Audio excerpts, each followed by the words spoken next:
Pour le second épisode, on voulait parler d'un truc super simple, un ballon, 11 mètres, un gardien. Mais en fait, les pénaltys, c'est jamais juste ça. Il y a ceux qui tirent fort, ceux qui tirent mou, ceux qui tirent au milieu. Il y a ceux qui tirent comme s'ils avaient parié contre leur équipe, et il y a ceux qui tirent comme si leur vie en dépendait. On va parler des pénaltys qui nous ont fait pleurer. Parce qu'en vrai, un penalty, c'est pas juste un tir, c'est des histoires parfois incroyables. Et parfois, c'est une tragédie. Penalty. Est-ce que t'as déjà tiré un penalty ? Qu'est-ce qu'on appelle tirer un pénalty? Parce que si je te parle d'en bas de chez moi, oui. Maintenant, compétition ou autre, jamais. Un penalty, c'est un penalty. Après avoir tiré un penalty, est-ce que t'as déjà raté un penalty ? Je me souviens pas avoir raté un pénalty. Ok, t'es Je me plutôt... rappelle même avoir battu des gens à une séance de pénalty. J'ai face à moi un spécialiste des penaltys. Et de ton côté? Alors, moi, des penaltys, j'en ai tiré beaucoup. Et comme tous les trucs que tu fais dans ta vie, je me souviens exactement de tous ceux que j'ai ratés. Je peux te dire clairement que j'en ai loupé un en Coupe Gambardella. Le dernier que j'ai raté, c'était à l'entraînement à Nousselet, et c'était à mon premier entraînement, et j'ai tiré sur le poteau. Ça, c'est moche. Ouais. Face à Gianluigi Buffon. Oh, et c'est le poteau. Quand tu penses à un penalty, tu vois qui et tu vois quel penalty ou quel genre de penalty. Quand je pense à un penalty, je pense à Zinedine Zidane en finale de Coupe du Monde en 2006. Ouais. C'est la première chose qui me vient en tête. Le maillot, la balle, la façon dont il a tiré, tout. J'ai toute l'image. Mais vraiment, c'est celui-là qui vient. Déjà, c'est un penalty qui est rentré. C'est un penalty qui rentre. C'est pas un penalty raté. On va en parler après des penaltys ratés. Moi, je sais pas pourquoi, j'en ai plein en tête, et c'est souvent des penaltys ratés. Et c'est souvent des penaltys un peu random. Par exemple, je sais pas pourquoi, mais je me souviens de Franck Leboeuf à Marseille, qui marque, mais qui fait un claquage en tirant. Ah. Et ça, je sais pas pourquoi, mais ça m'a marqué depuis que je suis tout petit. Maintenant qu'on a commencé et qu'on a fait le petit retour nostalgie, on va essayer de définir le penalty, parce que dans cet épisode, on va parler évidemment du penalty qui arrive en match, mais on a mixé un peu avec les tirs au but. Alors c'est deux choses un peu différentes, mais bon, l'exercice reste un peu le même. C'est quoi un penalty ? Alors, un penalty, c'est un ballon dans la surface déjà. Il y a un petit point qui est signalé par le terrain. Et c'est un gardien face à un joueur. Ouais, c'est la définition la plus simple simple. du foot. Il y a un ballon, comme j'ai dit dans l'intro, il y a un ballon, il y a un point, il y a un gardien, il faut faire rentrer le ballon dedans. Alors déjà, petit point historique, depuis quand il y a un penalty ? Alors on a cherché un peu, j'ai cherché un peu, et le truc c'est que le penalty, ça vient pas depuis l'invention du foot. Au début, on jouait, il n'y avait pas de penalty. Mais ça veut dire quoi? C'était des coups francs dans la surface? C'était quoi? Ouais, alors déjà ça se jouait entre gentlemen, donc les fautes brutales n'étaient pas sifflées parce qu'ils considéraient qu'il n'y avait pas de faute brutale. Oh, mais qu'est-ce qu'il fait, lui? Premier coup de pied franc, deuxième pénalty. Oh! Mais il nous casse les couilles, là! Mais qu'est-ce qu'il fait, lui? Hein? Mais quoi? C'est un médecin. Mais non, mais t'as pas le droit. Il est blessé. Avant qu'on invente le penalty, quand il y avait une faute, c'était l'arbitre qui devait décider, et on donnait un but, si nécessaire. Donc, tu faisais une faute dans la surface, l'arbitre considérait que c'était un peu méchant, que c'était vraiment pas un comportement de gentleman, et donc il a accordé le but à l'équipe adverse. Ça me plaît comme règle.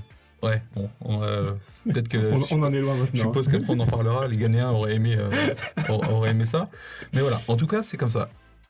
Et après, aux alentours des années 1880-1885, le terrain, en fait, il y avait un peu comme au foot américain. Il y avait une ligne qui était à 11 mètres. Quand une faute arrivait, une faute d'anti-jeu arrivait, dans cette zone, on donnait le ballon à l'attaquant. Tous les autres devaient être en dehors de la ligne, face au gardien.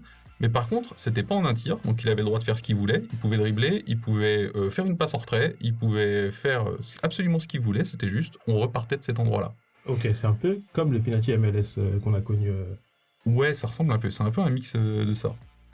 Et pour continuer, le point de penalty, lui, il est apparu 20 ans plus tard.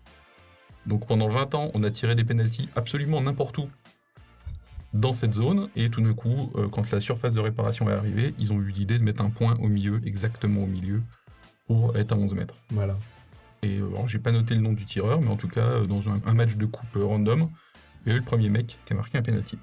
Et les tirs au but, j'ai un petit détail sur les tirs au but, parce que ça, c'est encore plus récent. À ton avis, ça arrive quand, les tirs au but ? Maintenant que tu me dis ça, je te dirais peut-être dans les années 30. Oula, pas du tout. Les tirs au but, ça arrivait en 1970. Waouh. Avant, il y a eu plein de trucs, notamment un tirage au sort. Donc il y avait match nul, on prenait une pièce. C'est peut-être de là que vient la légende comme quoi les tirs au but c'est une loterie, mais avant, il n'y avait pas de tir au but. Et la première séance de tir au but, pour la petite anecdote, c'était en Angleterre évidemment. Le premier joueur qui a marqué un tir au but, tu sais qui c'est ? Dis-moi. C'est George Best. Oh. Et le premier joueur qui a raté un tir au but, Eh ben, j'imagine que c'est George Best. non, c'est son coéquipier, c'est Dennis Law. Donc dès la première séance de l'histoire des tirs au but, il y a cette fabuleuse légende qui veut que les grands joueurs, parce que Dennis Law c'est quand même un ballon d'or, et ben les grands joueurs ils ratent dans les séances de tirs au but. Et un des plus grands de l'époque, il l'a fait. C'est incroyable qu'il accorde penalty là-dessus. Mais c'est invraisemblable à 2 minutes de la fin de la partie. Alors ça, je n'ai vraiment pas peur de le dire, monsieur Foot, vous êtes un salaud. Est-ce que le penalty, selon toi, vraiment le penalty, pas le tir au but, hein, est-ce que le penalty c'est juste ? Est-ce que c'est équitable ? Dans quel sens ? Comme tu le comprends. Je vais parler d'un truc que j'aime pas sur le penalty. C'est la position du gardien. Parce que c'est un exercice qui est avantageux pour l'attaquant.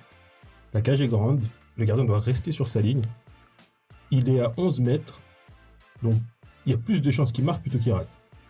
Souvent, quand il rate, c'est soit qu'il est mal tiré, soit qu'il est mal tiré. Ouais, c'était à ça que je voulais un peu t'amener. C'est que le côté juste ou équitable du penalty, il y a eu beaucoup d'études qui ont été faites, il y a beaucoup de livres. Alors d'ailleurs c'est incroyable, mais le penalty c'est juste un moment super précis et super court d'un match. Je crois que c'est la chose qui a inspiré le plus de livres, d'études scientifiques faites par des économistes, faites par des mathématiciens. C'est assez incroyable de voir toutes les recherches. En tout cas, ouais, il y a une vraie asymétrie, rien que dans la préparation, parce que du côté du gardien, il n'a plus aucune pression sur un penalty. Le gardien, s'il se prend le penalty, au final, c'est un peu normal. Donc il ne peut faire qu'un miracle. Par contre, l'attaquant, lui, il est obligé de marquer. Parce que bon, quand même, t'es attaquant, t'es professionnel, t'es tout seul face au gardien. Il n'y a même pas de défenseur qui vient te charger, t'es obligé de le marquer. C'est ce qui est censé être facile. Voilà.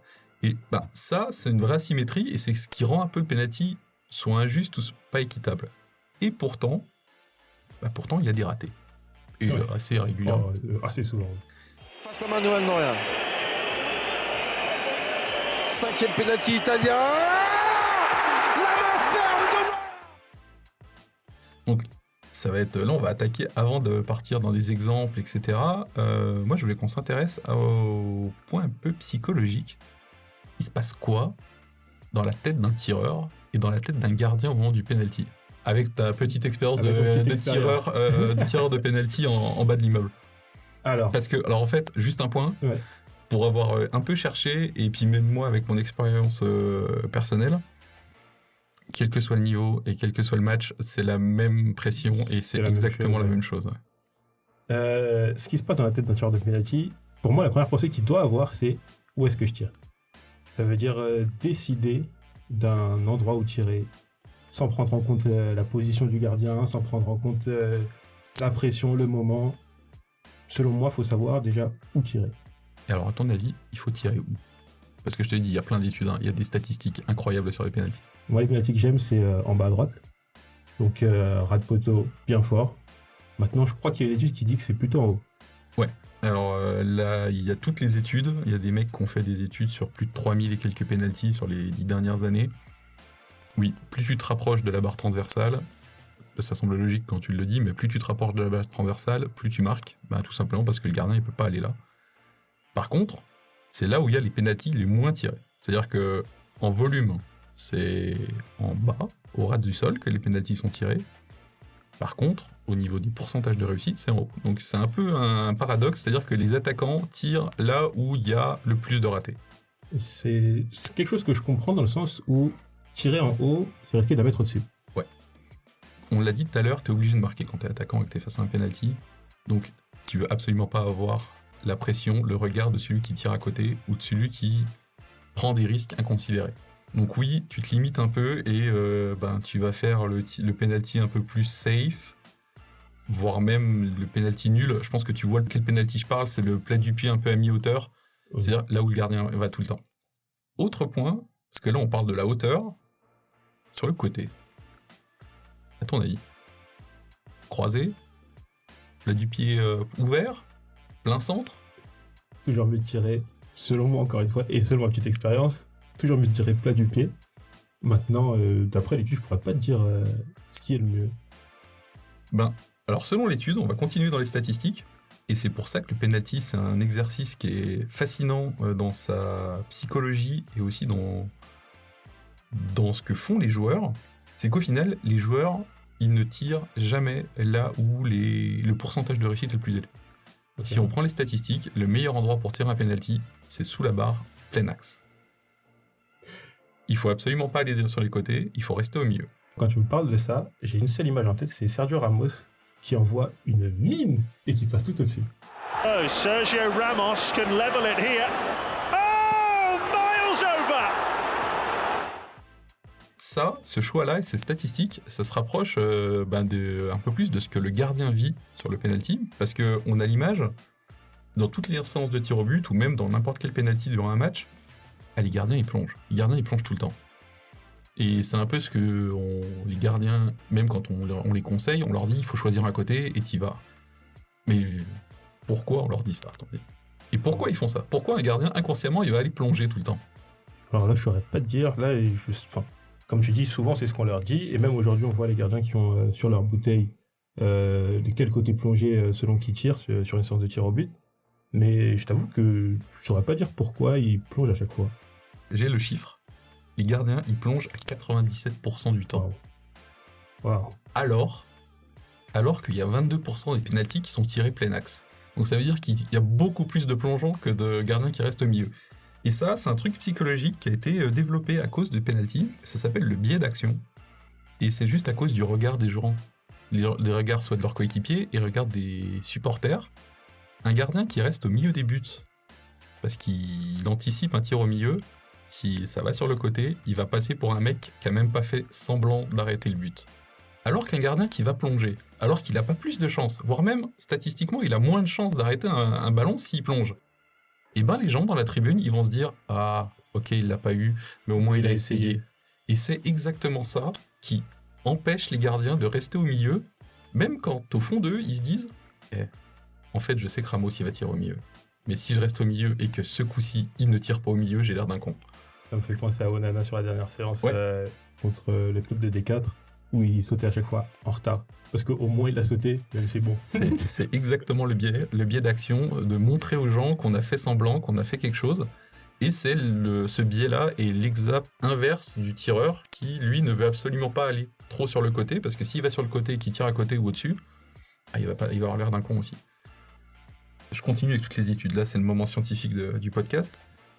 Il y a une étude qui a prouvé que les joueurs qui réfléchissaient le plus, ils ont mis des casques avec des récepteurs neuronaux sur des tireurs et ils leur ont fait tirer plein de penalties avec différentes conditions. Et ben plus il y a d'activité neuronale chez le joueur, plus il rate. C'est ce que je pensais aussi. Donc il faut pas se poser de questions. Et alors, c'est exactement ça. À ton avis, du coup, est-ce que tirer un penalty, c'est un truc pour les idiots? Pour tout te dire, avant l'émission, du coup, tu m'avais demandé d'imaginer quel joueur je choisirais pour un penalty sur un moment clé. Et la première question que je me suis posée, c'est qui pourrait être assez débile pour se dire allez, moi j'y vais, je tire, et quoi qu'il arrive, j'aurais fait ce que j'ai à faire. Donc je pense que c'est quand même un truc de débile. Sans manquer de respect, attention à tous les grands tireurs de penalty, mais c'est... Quand je dis un truc de débile, c'est vraiment, comme tu dis, faut juste aller la tête complètement vide et dire ok, je vais faire ça et c'est tout. C'est, alors juste pour la blague, un des plus grands tireurs statistiquement, c'est Mario Balotelli. Super Mario, il en a quasiment jamais raté, ce qui prouve quand même la puissance du raisonnement, parce que il se pose pas de questions. Et dans l'autre genre, il y avait... en a raté 22. Pardon ? Et Messi en a raté 22. Aussi, Et il y a plein de grands joueurs incroyables, on en parlera un peu plus tard, mais il y a plein de grands joueurs qui sont considérés comme des génies et qui voient des choses avant tout le monde sur le terrain, qu'on a raté. Platini en a raté, Zidane en a raté, mais Balotelli, il en rate pas, quoi. Et il y avait l'autre exemple, c'était un peu toute l'équipe complètement folle du Chili il y a quelques années, donc avec que des fous, là, avec Aranguiz, Arturo Vidal, Mauricio Isla, etc. Bah oui, ils gagnaient toute leur séance de tir au but parce que Charles Arendis, par exemple, il réfléchissait pas, il posait le ballon et il mettait un grand pointu au milieu sous la barre, comme on a expliqué tout à l'heure, et ça rentrait à chaque fois. Ouais, j'ai en tête ses pénaltys parce que je crois que j'ai regardé une compilation de lui où littéralement tous ses pénaltys les tirent de la même manière. Le penalty, ok, donc le penalty c'est quelque chose de psychologique, on l'a dit, beaucoup plus psychologique qu'on y pense, et ça prouve que déjà c'est pas une loterie comme on explique souvent. La loterie, c'est un peu l'excuse des gens qui veulent juste pas avouer qu'ils se sont fait avoir par l'adversaire. Le péno, tous ceux qui utilisent l'expression loterie devraient être enfermés dans une prison du football si elle existait. Maintenant qu'on a fait l'historique, maintenant qu'on a reparlé un petit peu de ce qui se passe dans la tête des mecs au moment de se pointer sur la ligne, on va faire un petit moment science-fiction, parce qu'il y a plein de pénaltys qui sont rentrés, mais aussi plein de pénaltys qui ont été ratés. Et ils auraient pu changer beaucoup de choses. Ouais, j'en ai plein. Bah vas-y, commence. Je te laisse la parole là-dessus parce que on en a déjà évoqué un, mais je sais que t'en as gros, je sais que t'as le point serré quand il s'agit de parler de pénalty raté. Je pense que c'est mon premier gros souvenir de pénalty raté. C'est en 2005, dans la zone Afrique, il y a la qualification pour la Coupe du Monde. C'est un Cameroun-Égypte.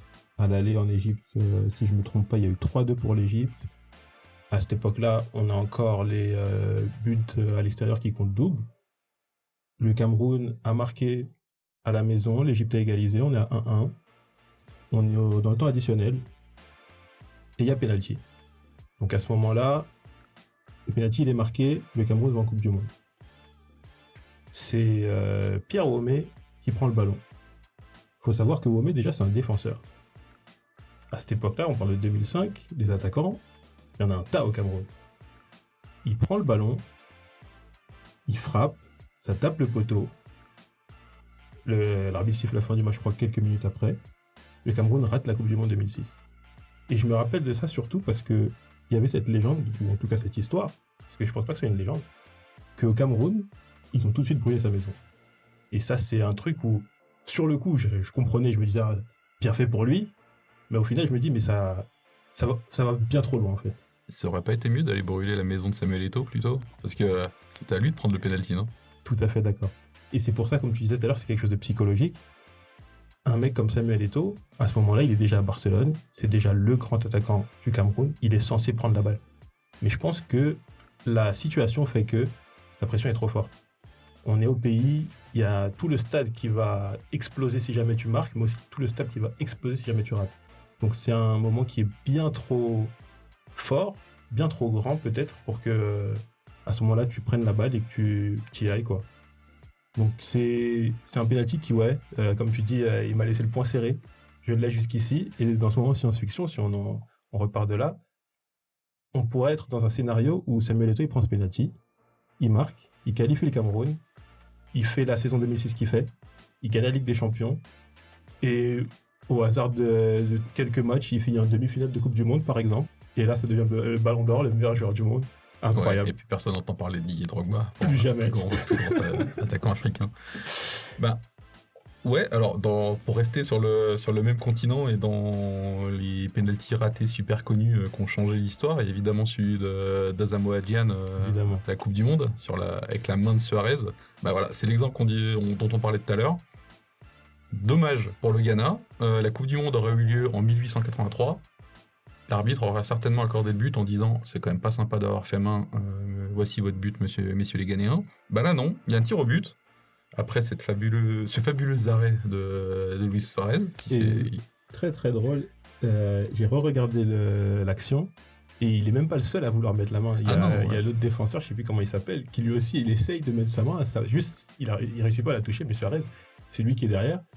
Et tu te sens que c'était l'intention, toute l'équipe aurait fait la même chose. Et alors, vu que j'ai revu la séance aussi, cette petite séquence, autant, comme tu le dis, les Uruguayens, ils sont tous prêts à mettre la main, et là, il n'y a pas de problème, ils vont tous le faire. Autant au moment de prendre le ballon, tu sens qu'il n'y a aucun Ghanéen qui a envie de le prendre. Et ça tombe sur Asamoah Gyan, parce que c'est lui qui est censé le faire. Mais il y en a beaucoup, quand tu vois les têtes, il y en a beaucoup qui sont très contents de voir que c'est lui qui prend le ballon et qu'on leur demande pas de le faire. Évidemment. Et au moment de poser le ballon, ça sent déjà un peu la défaite. Ah, mais et en plus, il faut rappeler, que Asamoah Gyan, c'est le meilleur buteur de l'équipe du Ghana. C'est peut-être l'un des meilleurs joueurs africains à cette période-là. On est en Afrique du Sud. C'est la première fois que le Ghana va en quart de finale. Si jamais il marque ce penalty, le Ghana va en demi. C'est la première fois qu'une équipe africaine va en demi. C'est beaucoup, en fait, sur son dos. Va en demi, et surtout, le tournoi, alors ok, il y a l'Espagne, qui est monstrueuse. Mais en vrai, l'Uruguay, le Ghana, les Pays-Bas... Ça se vaut. Ça se vaut. Alors, je sais plus exactement qui va en demi-finale. Si je me trompe pas... Je crois que c'est Pays-Bas-Uruguay. C'est Pays-Bas-Uruguay, puisque c'est le match qui suit. Et ça permet aux Pays-Bas d'aller en finale par la suite. Mais vraiment, ouais, quand tu vois l'équipe du Ghana, à ce moment-là, c'est John Mensah en défense, c'est Souley Moutari au milieu de terrain, Diana Asamoah en attaque, Kevin Prince Boateng. C'est des joueurs qui font les beaux joueurs du football européen en Ligue des Champions. Hein. Et c'est un moment difficile. Et aussi, quand on parle de ce penalty, souvent, on se rappelle que Gianni l'a raté. Mais on en oublie presque même que sur la séance de tir au but, c'est le premier à prendre la balle aussi. Ouais. Et il y va, il marque son tir au but. C'est pas lui qui élimine le Ghana. C'est pas de sa faute. Non, encore une fois, lui, il est simplement le dernier à prendre le ballon, mais il y en a 10 autres avant qui l'ont laissé faire. Et au moins, il a eu le courage d'y aller. Asamoah Gyan has the opportunity to send Ghana into the semi-finals of the World Cup. And he hits the bar! Unbelievable! What a miss! Des fois, tu le vois très vite sur la tête des mecs que soit ils réfléchissent trop, soit la pression est trop importante. Il y a d'autres moments, et ça je voulais en parler, c'est pas vraiment des ratés, c'est des tirs au but réussis qui du coup, eux, donnent une confiance incroyable à leurs coéquipiers. Et celui qui me vient en tête tout de suite, c'est Andrea Pirlo. C'est à l'Euro contre l'Angleterre, où c'est une séance qui est super serrée. L'Angleterre est comme d'habitude plutôt bien, mais n'arrive pas à faire la diff. L'Italie est comme d'habitude pas folle, mais ils sont toujours là. Et il y a Joe Hart qui est vraiment en confiance. Joe Hart, il a fait un super match, il a fait beaucoup d'arrêts, il a pris les devants sur beaucoup d'attaquants italiens.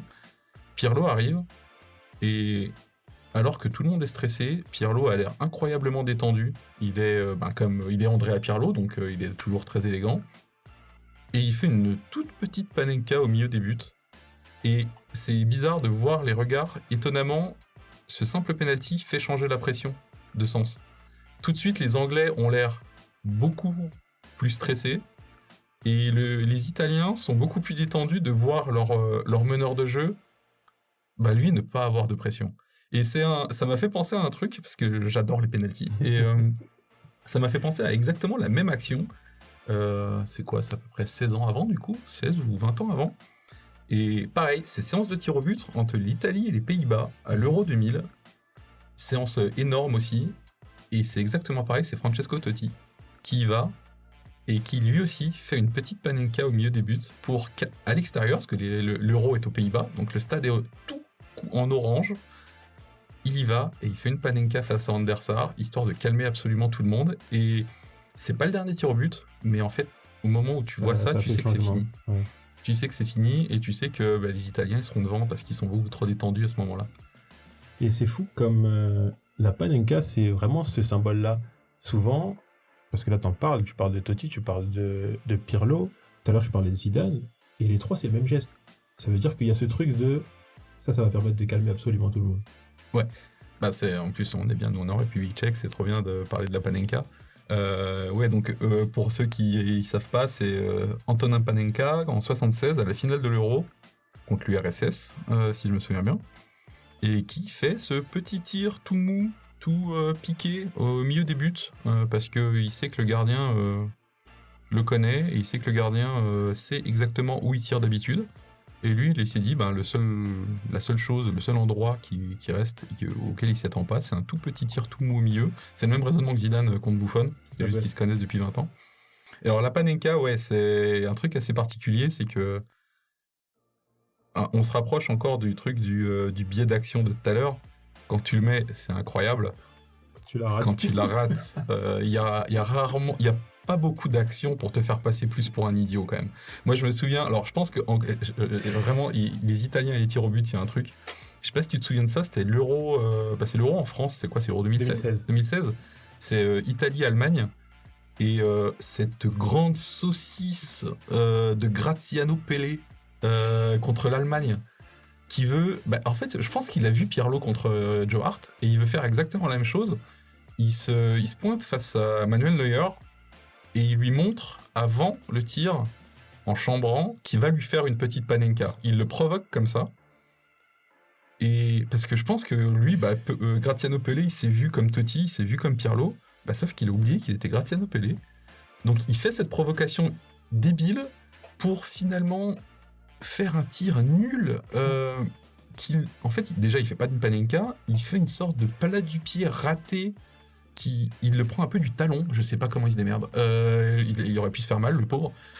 Il l'envoie, mais je pense que la balle, elle est à plus d'1 mètre du poteau, en fait. Oh là là. Et là, c'est pareil, dans l'autre sens.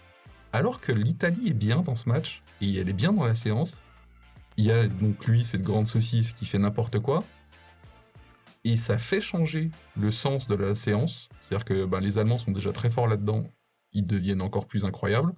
Et en plus, ça finit avec, puisqu'on est dans les pénaltys ratés, un truc qui est devenu un mème, c'est Simone Zaza, avec sa course d'élan ridicule, tous les petits pas qui finissent, qui durent 10 secondes pour envoyer un ballon en dehors. Il l'envoie dans la Garonne, il l'envoie en dehors du stade, c'est n'importe quoi.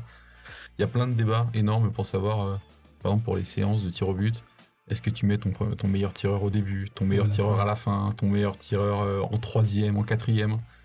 Alors visiblement, encore une fois, je reviens sur les statistiques, visiblement selon les maths, déjà il faut tirer en premier. Si tu as la chance de pouvoir avoir le choix, tu ne laisses pas l'adversaire tirer en premier. Et il faut mettre les meilleurs tireurs au début. Parce que au moins tu sais qu'ils vont tirer. Peut-être que mettre ton meilleur tireur 5e, si tu loupes les 3 premiers, il tirera jamais.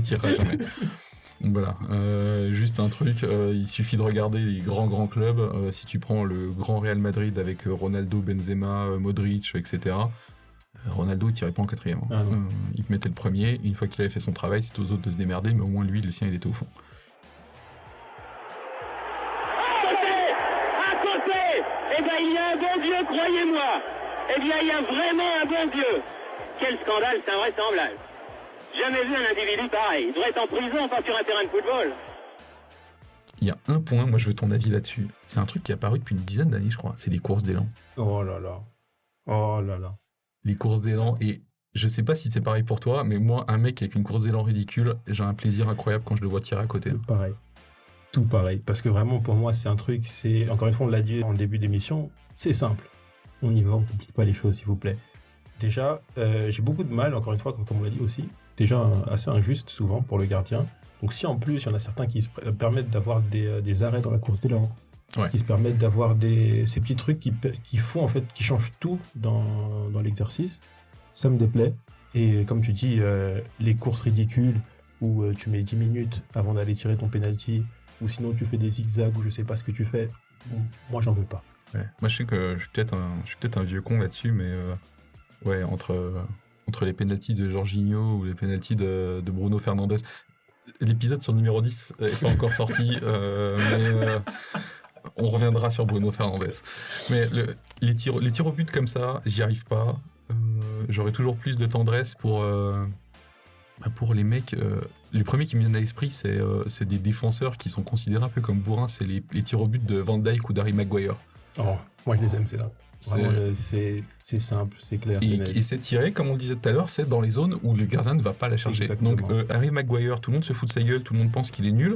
Mais quand il s'agit de tirer un tir au but en finale de Cup, il prend le ballon, il le met sous la barre, coup du pied, et il n'y a aucun problème. Et il le rate jamais.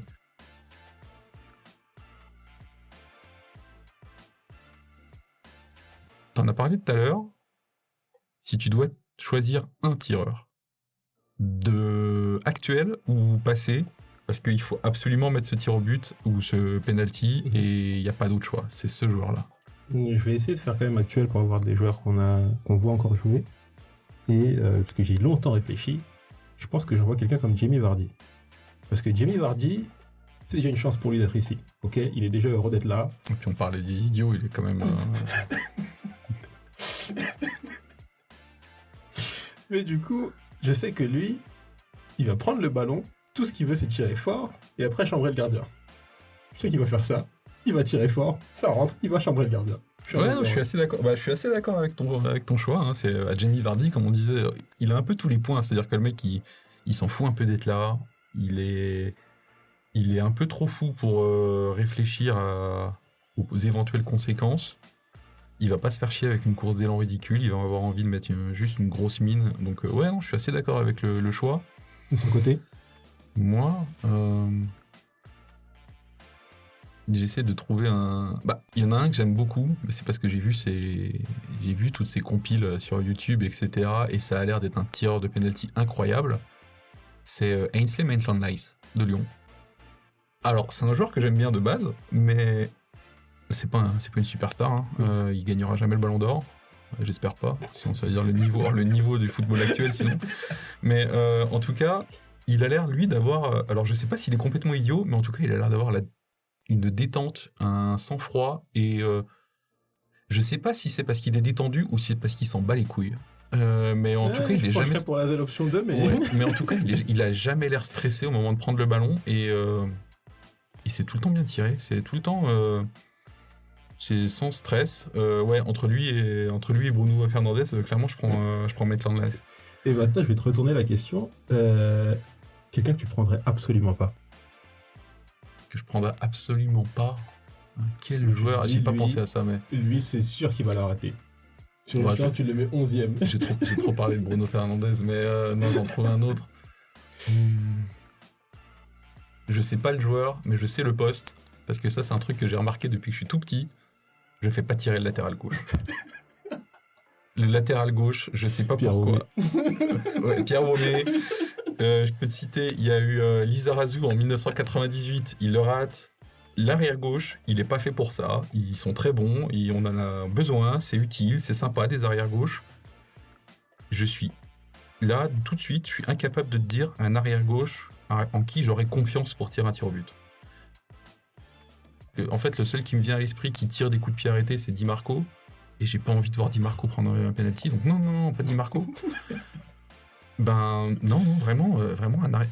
Ouais, peu importe. Quelle que soit l'équipe, si c'est l'arrière gauche qui prend le ballon, je sais que c'est raté.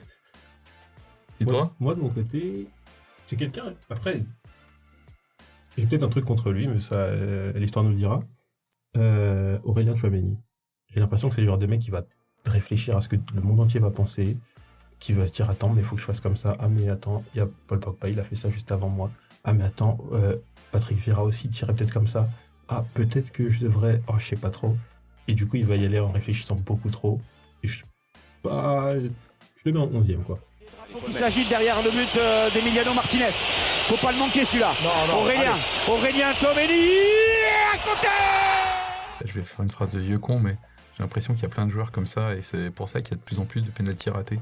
Alors déjà, parce que les gardiens bossent beaucoup plus, et parce qu'il y a beaucoup plus de données qu'il y a 20 ans. C'est sûr. En 1980, le gardien allemand, il a jamais vu que jouer Zico, donc il sait pas où il tire. Là, maintenant, on a les vidéos des 60 derniers pénaltys de Cristiano Ronaldo. Donc... Évidemment. Et c'est comme, par exemple, je sais plus si c'était pour l'Euro ou la Coupe du Monde, quand Tim Krul y rentre pour la séance de pénalty. Tu sens que maintenant, on travaille ce genre d'exercice. Mais il y a ça. Je pense que déjà, ça joue sur le fait que les gardiens savent beaucoup mieux ce que font les attaquants. Mais il y a aussi, je pense que la portée médiatique fait que les joueurs ont beaucoup plus à l'esprit leur image. C'est pour ça que les joueurs ont des courses d'élan quelquefois inutiles. Ils font attention à avoir le maillot bien remis, les chaussettes bien remontées au moment de tirer les pénaltys, parce qu'ils savent que la caméra est sur eux, parce qu'ils savent que quand ils vont marquer ou pas, il va y avoir un gros plan sur leur tête ou sur leur crampon. Donc voilà, tout ça, je pense que ça joue sur le fait que beaucoup de joueurs réfléchissent peut-être un peu trop. Moi, je pense que, alors c'est peut-être de la psychologie comptoir, mais le plus gros exemple, ça a été, par exemple, le dernier qui me vient à l'esprit, c'est Mbappé face à la Suisse. Quand on commence à faire la liste des pénaltys ratés, en fait, c'est souvent des pénaltys de grands joueurs. On a parlé de Mbappé, on a parlé j'allais dire Womé, non, Womé, c'est pas un grand joueur. On a Beckham, il y a Robben qu'on a raté en finale de Ligue des Champions, il y a Griezmann qu'on a raté en finale de Ligue des Champions. Griezmann, il y a Roberto Baggio évidemment en 94. Moi je vais rester sur le focus Manchester United. Après Bruno Fernandes, je m'en souviens de cette image, je pense que tu l'as déjà vu, le penalty de Ruud van Nistelrooy contre Arsenal. Où c'est en... Et si je me trompe pas, ça permet à Arsenal de faire les invincibles. Ouais, je sais plus exactement, mais moi je me souviens surtout du duel psychologique avec Ruud van Nistelrooy qui ne rate pas de penalty, et là qui tire, qui casse la barre, et il y a Martin Keown qui lui saute dessus et qui lui met des coups d'épaule, des coups de torse pour le provoquer. Je l'ai.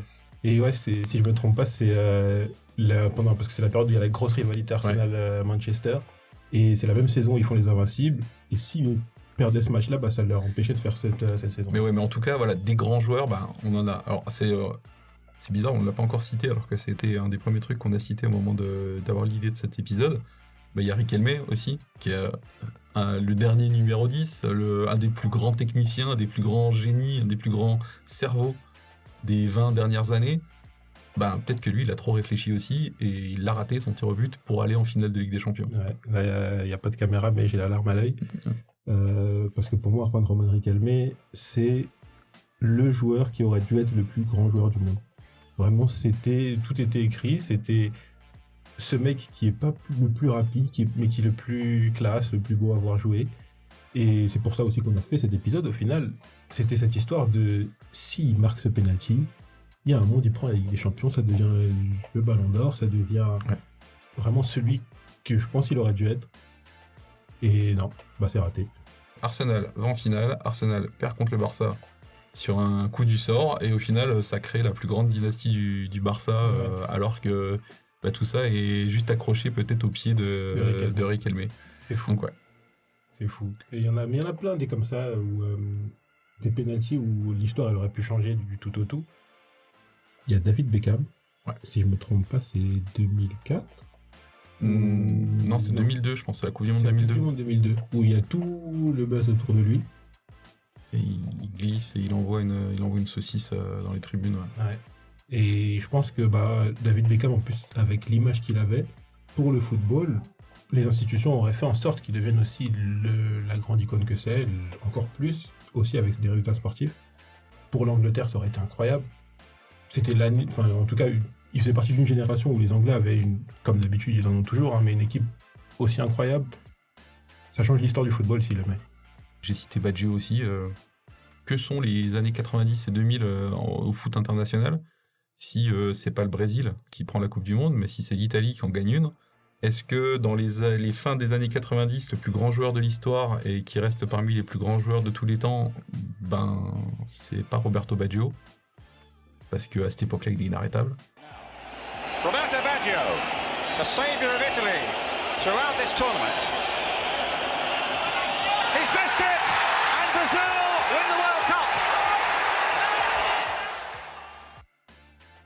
Quand tu penses au penalty, au gardien, est-ce que tu as des spécialistes? J'en ai deux, pour des raisons différentes. J'ai Van der Sar, parce qu'il m'a toujours marqué la position qu'il prenait sur la ligne, où il prenait vraiment toute la cage. Mais il mesure 4 mètres aussi. C'est ça le truc. Et ses bras, ils arrivent jusqu'au poteau, t'as l'impression. Donc vraiment, moi, ça m'avait toujours marqué. Dans le même style, moi, c'est Manuel Neuer qui me fait ça. C'est vraiment ce truc où ils sont tellement impressionnants dans la cage, parce que physiquement, ils ont ce truc. Si je suis face à eux, en commençant l'émission, je te disais que moi, je réfléchis pas, j'ai mon côté. Cette fois-ci, je vais réfléchir longtemps. Parce que franchement, ils prennent toute la cage. Ça m'a toujours beaucoup marqué. Et dans l'autre sens, mais pour le coup, ce serait quelqu'un que je prendrais jamais, c'est Hugo Lloris, parce qu'il y a ce truc, et pourtant, je sais pas d'où ça lui vient, je sais pas d'où ça sort, ce truc-là, mais il y a ce problème avec Hugo qui arrête pas de pénalty.